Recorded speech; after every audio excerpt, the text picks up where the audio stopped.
have to get away from the Babylon. Didn't he Right? say اسألوا أهل الكتاب إن كنتم لا تعلمون? He didn't say that. Ask the people of the book. Hold on, because he said we would need a proof to substantiate what I'm saying, right? So my proof will always come from either the Quran or the Hadith, right? Okay, so once again, you're proving that Allah's Sunnah has changed. Because it hasn't changed, Yahweh, because he's saying... No, because Yahweh says he's not going to do anything. In other words, we don't just see Jesus saying this is the new covenant.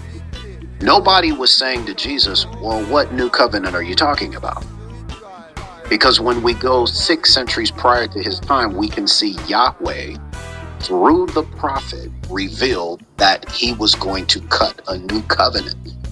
Yeah, so there was a change. That new covenant would not... Yeah, but remember how he functions. It's called the trans-temporality of God, how God functions throughout history. He's first going to tell you he's going to do something through a prophet.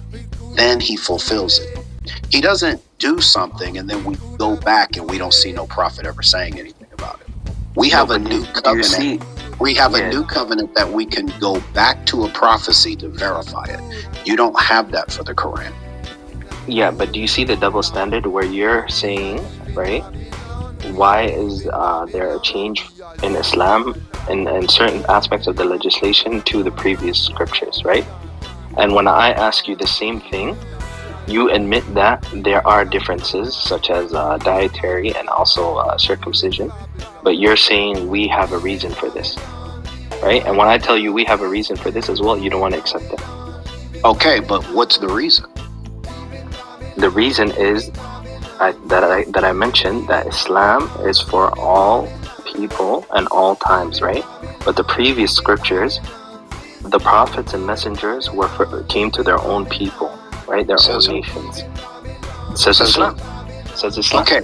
Okay, but once again, you're starting from the end. Exactly. Yahweh says in Isaiah 46:10, he declares the end from the beginning.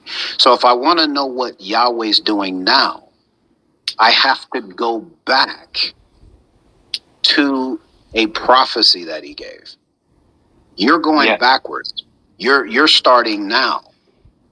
Yeah, I'm starting from... I'm starting from the Quran, right? Which is the most reliable. The most reliable.